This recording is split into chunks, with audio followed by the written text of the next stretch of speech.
안녕하세요. 오늘은 많이들 궁금해하시는 시딩 마케팅에 대해 자세히 한번 말씀드리고자 합니다. 앞으로도 유익한 정보 많이 올릴 예정이니까 채널 구독, 좋아요 부탁드립니다. 정확히 시딩 마케팅이란 무엇인지. 기본적으로 화장품 판매하시는 분, 시딩이라는 단어를 다 아실 거예요. 그러니까 결론적으로 말씀드리면 일단 많이 뿌려야 됩니다. 간혹 이제 우리나라 제품 K뷰티가 핫하다라고 생각하셔가지고 일본에다 상품을 등록하면 팔릴 거라고 이렇게 행복한 착각을 하시는 분들이 되게 많이 있어요. 근데 절대 그렇지 않습니다. 우리나라에는 화장품 회사가 엄청 많다고 들었어요. 그 업체들이 거의 일본에 다 진출했다고 보시면 돼요.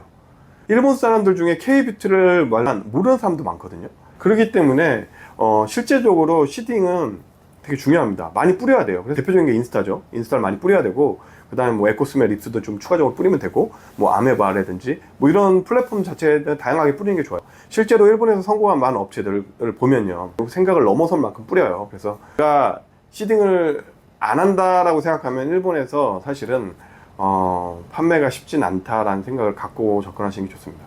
네, 마이크로 인플루언서는 시딩을 해도 효과가 없을까요?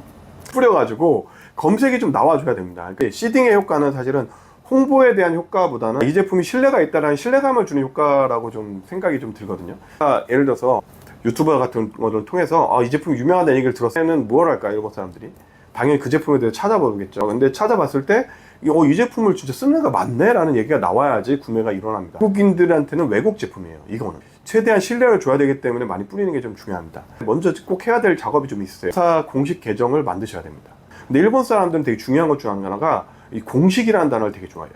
그래서 일본 공식 계정을 만들고 시딩을 뿌리더라도 그 사람들이 태그를 다 걸게 하고요.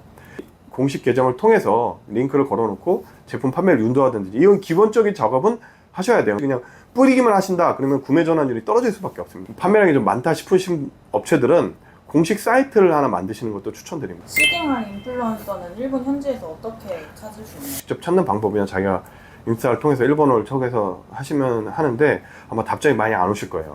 DM에 대해서 약간 좀 스팸성으로 추배한 경우가 있어서 직접 찾는 거는 에너지 효율이 많이 떨어질 수 있고, 차라리 업체를 통해서 하시면은 저렴하게 차라리 할 수 있는 방법도 많이 있습니다. 리뷰 콘텐츠를 브랜드 SNS나 자사모를 2차 활용해도 괜찮을까요? 일본은 인플루언서들과의 협의를 좀 하셔야 돼요.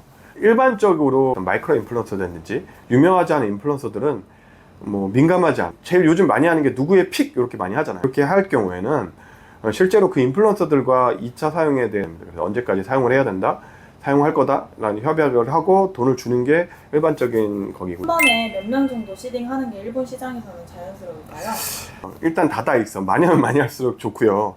시기적인 부분을 좀 고려하시는 게 좋습니다. 큐텐 제품에서 제일 많이 판매하시면 보통 메가와리 때 매출이 대부분 다 일어나세요. 라쿠텐은 슈퍼셀이라는 분기별 큰 세일이 있고, 뭐 아마존 같은 경우에는 뭐 프라임데이라든지 아니면 블랙 프라이데이 이렇게 큰 세일이 있습니다.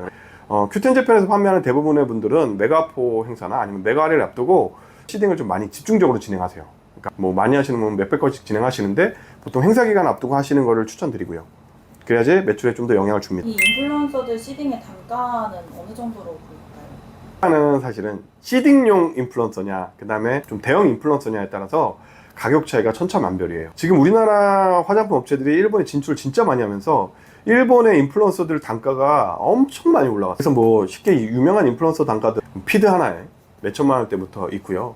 기본 시딩으로 들어갈 때 이런 분들은 뭐 3만 원부터 출발하는 경우가 많죠. 근데 이런 분들은 사실은 저희가 얘기할 때는 유가 시딩이라고 얘기하진 않아요.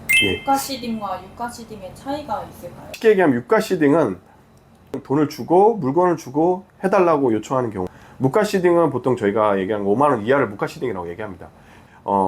실제로 그분들의 돈을 요구하진 않고, 저희 같은 경우는 이제 플랫폼을 많이 사용하거든요. 이럴 때 이제 저희가 이제 5만 원 이내로 시딩을 진행하기 때문에 뭐 이런 거는 사실 무가 시딩이라고 얘기하죠.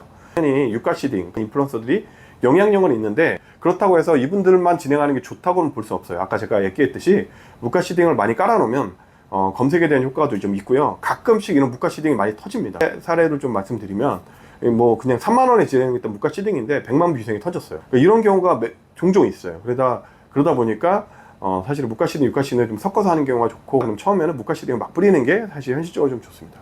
가성비가 나와요. 왜냐면 유가 시딩 같은 경우에는 효율이 안 나오는 경우도 있거든요. 그러면은 리스크가 좀 있기 때문에 저희는 사실은 무가 초반에는 브랜드 인지도가 없다면 무가 시딩을 많이 하시고, 그다음에 유가 시딩은 섞어서 쓰시는 걸 추천드립니다.